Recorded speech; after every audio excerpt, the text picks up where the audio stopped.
എപ്പോൾ വന്നാലും ഈ ഒരു പള്ളിയിലും മക്കാമിലും പുറത്തും അകത്തും ധാരാളം ആളുകളായിരിക്കും.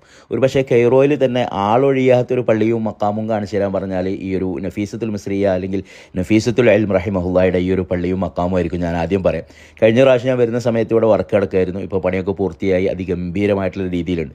ഒരു പക്ഷേ നമുക്ക് ഏറ്റവും കൂടുതൽ ഈജിപ്ഷ്യൻസിനെ കാണുന്ന ഒരു മക്കാമും ഒരു പക്ഷേ നഫീസത്തുൽ മിസ്രിയ റഹിമഹുല്ലായുടെ ഈ ഒരു മക്കാമായിരിക്കും. ഞങ്ങളുടെ ഇപ്രാവശ്യത്തെ ഈജിപ്ത് യാത്രയിൽ ആദ്യത്തെ സിയാറത്ത് നഫീസ ബീവിയാണ്. നമുക്കൊക്കെ അറിയാവുന്നതുപോലെ പരിശുദ്ധ മക്കയിൽ ജനിച്ച് മദീനയിൽ വളർന്ന് പിന്നീട് ഈജിപ്തിലേക്ക് താമസം മാറ്റിയ റസൂലുള്ളാഹി സ്വല്ലല്ലാഹു അലൈഹി വസല്ലമയുടെ 4ാമത്തെ 5ാമത്തെ പേരക്കുട്ടിയാണ് നഫീസ ബീവി. നഫീസത്തു ബിൻതു ഹസനു ബിനു സെയ്ദു ബിനു ഹസനു ബിനു അലി ബിൻ അബി താലിബ് റളിയല്ലാഹു അൻഹു എന്നാണ് ഇവരുടെ പൂർണ്ണമായ പേര്.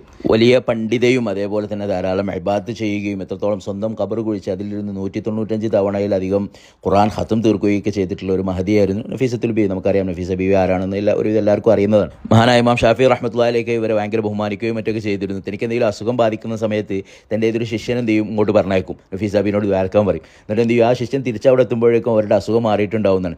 ഏതൊഴികെ അവർ വഫാത്താകുന്ന അസുഖം ഒഴികെ ആ ഒരു അസുഖം വന്ന സമയത്ത് ശിഷ്യനെ പറഞ്ഞയച്ചു. പക്ഷേ നഫീസ ബീവി ദ്വാരുന്നില്ല എന്നാണ്. തിരിച്ചു വന്ന ശിഷ്യൻ പറഞ്ഞു ദ്വാരുന്നിട്ടില്ല എന്ന് പറഞ്ഞപ്പം ഉടനെ തന്നെ ഷാഫി ഇമാം വസിയത്തും കാര്യങ്ങളും എഴുതി തയ്യാറാക്കി. അവർക്ക് മനസ്സിലായി ഇത് മാറാനുള്ള അസുഖമല്ല. അത്രത്തോളം ഉന്നതയായ വലിയത്തായിരുന്ന ഒരാളായിരുന്നു നഫീസ ബീവി എന്ന് പറയുന്നത്. ഇവിടെ മാത്രം എപ്പോഴും നല്ല തിരക്കായിരിക്കും.